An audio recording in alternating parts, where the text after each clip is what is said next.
क्या लगता है क्या फैसला आएगा?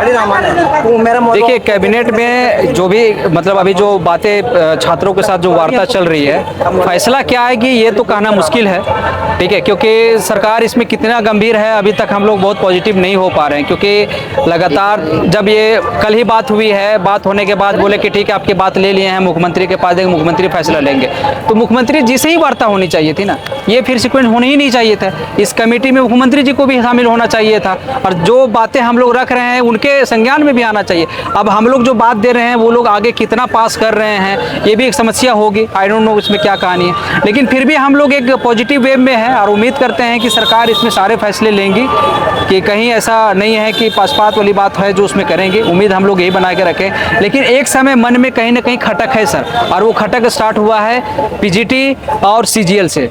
सीजीएल में सीआईडी जांच हो रही है, ये मोराबादी में मुख्यमंत्री जी ने बोला था कि आप लोग की ज्वाइनिंग के लिए हम एड़ी चोटी लगा दिए हैं, हमारे पूरे के पूरे जितने भी अफसर हैं वो सारे लग गए थे, और आज जिसको वो पूरा पाक बता रहे थे आज उसमें इतनी कमियां आ रही है, समझ के आ रहा है। अभय तिवारी उसी में टॉपर है, 123 क्वेश्चन लीक हुआ है उसमें ही आ रहा है। तो ये जो लोगों के बीच में जो ट्रस्ट है ना वो नहीं हो पा रहा है, और अभी भी जो हम लोग भी है ना, बट एक उम्मीद ही कर सकते हैं, बट बहुत ज़्यादा उम्मीद नहीं है, सरकार से भी उम्मीद नहीं है, बहुत ज़्यादा सरकार से उम्मीद नहीं है। क्योंकि अभी भी लीपापोती आप देखिए सब अलग अलग बातें कर रहे हैं, कई मंच बन गए, कभी क्या, अरे सब तो कम से कम पॉजिटिव देखो ना, मांग तो सबका एक ही है ना कि आप भ्रष्टाचार रोको, ठीक है, आप युवाओं के बात को सुनो, जिस चीज़ों में सम्मिलित पाई गई आपको उसको कैंसिल करने में कितना समय लगता है। जब आपको सामने सारा प्रूफ है, सारी चीज़ें आपको मिल रही है, आपको इतना समय लेना ही नहीं चाहिए चीज़ों में।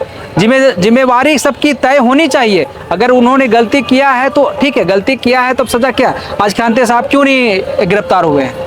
जब साफ चीज़ें आ रही, मीडिया में आ रही, सब जगह पे आ रही, गिरफ्तार होनी चाहिए, नहीं हुई है, ठीक है। इतना प्रेशर होने के बाद अभी समन जारी हुआ है बाकी मेंबर्स की जो सीआईडी है जांच करने के लिए, पहले से 15-20 दिन से क्यों नहीं कर रही थी? जब सारे छोटे लोगों को पकड़ रहे थे तो उनको भी उसी में पकड़ना चाहिए था, लेकिन अब नहीं पकड़े। रही बात सर 11 से 13 जेपीसी की बात करें तो वहाँ पे उन्होंने भी कई धांधली की। आज तक कोर्ट से भी बातें हो गई कि आप लोगों को पेपर दिखाइए, कॉपी दिखाइए, क्या लिखे नहीं लिखे हैं वो भी नहीं क्लियर हो रहा है। कॉपी कुछ लोग को दिखाया भी सीडीपीओ का है, उसमें कॉपी देखने गए तो लिखा किसी और का, कॉपी किसी और को दिखा रहे हैं। तो इस तरह की चीज़ें हैं। अधिकतर जनरल का 19 सीटों में 18 यूपी के लिए एक ही जगह से, एक ही सिटी से, एक ही से कोचिंग संस्था से हो रहा है, तो ये कैसे भरोसा किया जाए? ये सारे चीज़ें में है।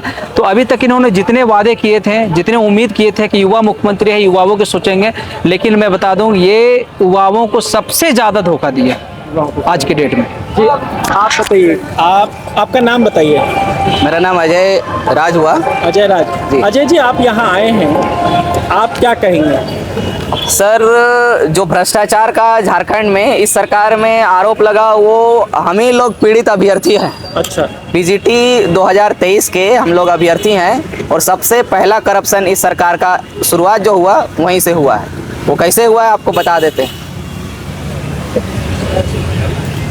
टोटल 24 सेंटर था और उसमें से 5 सेंटर जो है वहीं से मैक्सिमम टॉपर, और रिजल्ट जो है मैक्सिमम 50% रिजल्ट वहीं से हो गया।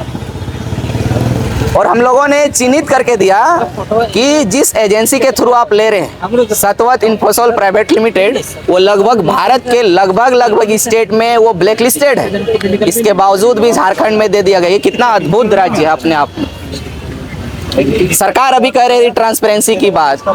हम लोग सरकार के हर एक विभाग में जाकर के पीजीटी में जो अनियमितताएं हुई थी उसको लेकर के अवगत कराया था। कार्मिक विभाग को लेकर के हो, शिक्षा सचिव को लेकर के हो, मुख्यमंत्री सचिवालय में हो, राज्यपाल सचिवालय में हो, और जो जेएसएससी के चेयरमैन है, अध्यक्ष है, आउटसोर्सिंग एजेंसी है, सबको बताया था।